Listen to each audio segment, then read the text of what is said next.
Hi, it's now day number 6 of the PTSD challenge to do 25 push-ups in 25 days. But before I start my push-ups, I would like you to watch this upcoming video. It's only about 5 minutes. And comment below, and I'll see you on the other side. Post-traumatic stress disorder, or PTSD, will affect some 8 million Americans this year. This is one story. My name is India. I proudly served our country in the United States Marine Corps and the United States Navy from 1981 until I was medically retired last year, 2017. I served 7 tours in the Middle East, and during that time I sustained a lot of physical injuries. But it wasn't just the physical trauma that affected me. I think the worst I came home with was with post-traumatic stress disorder. The memories of war haunt me to this day. They cause night terrors, flashbacks to a point where I can smell the carbon. I was very angry at everything and anything, so I lost a lot of friends and family, and I just lost me. At first, I didn't want to accept that I had anything wrong with me. I try to control it, suppress it, but it's taken over my life. If anyone is experiencing PTSD or any of this, you have to get help.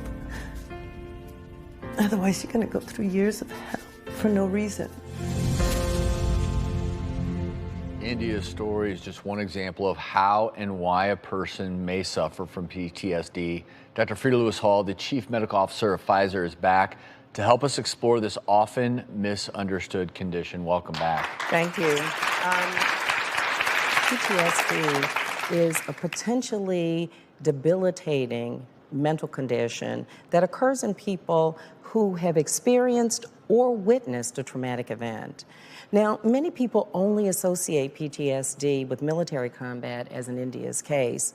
And of course, we know that war experiences can really have a lifelong impact on a person. But PTSD can affect anyone who has seen or lived through any traumatic event. It can include an accident, a natural disaster, a serious illness, assault or rape, or the sudden death of a loved one, as an example. And you know, Dr. Travis, that's why we're really talking about this today. I mean, think about the news every day, a disaster that people are dealing with. So this is really an important time to talk about it. A new study has shown us that 20% of people who are diagnosed with breast cancer develop PTSD within 6 months of their diagnosis.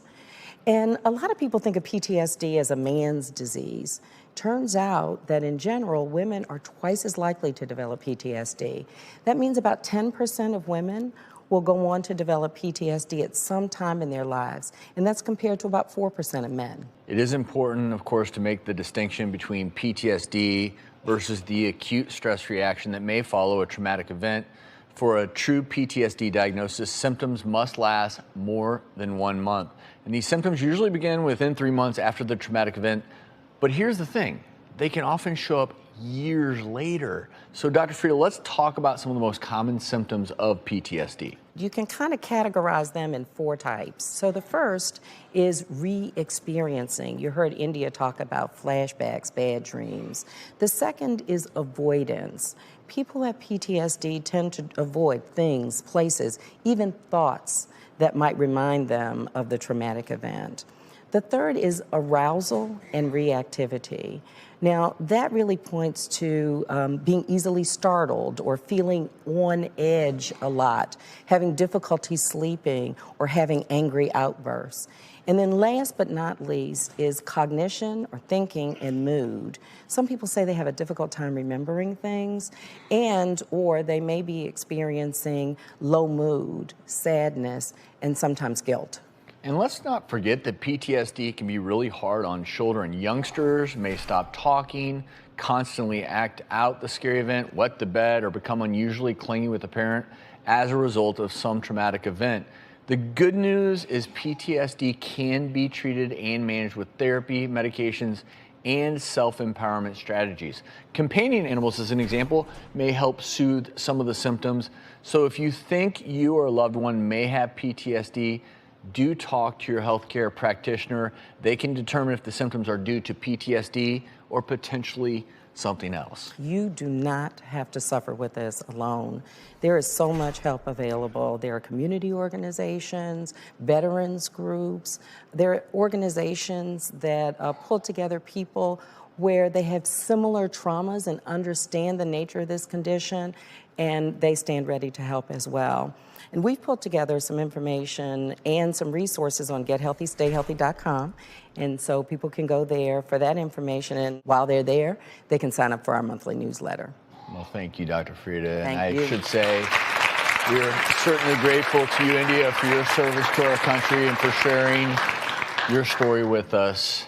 And there's more to come on the other side of the break. Wow. Welcome back.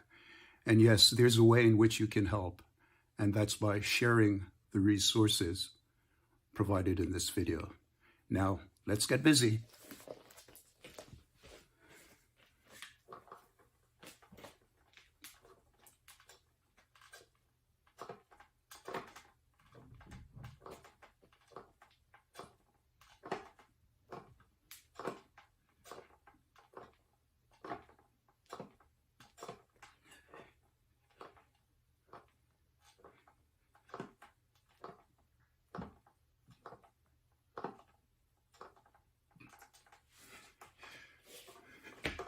$28. A bit of extra.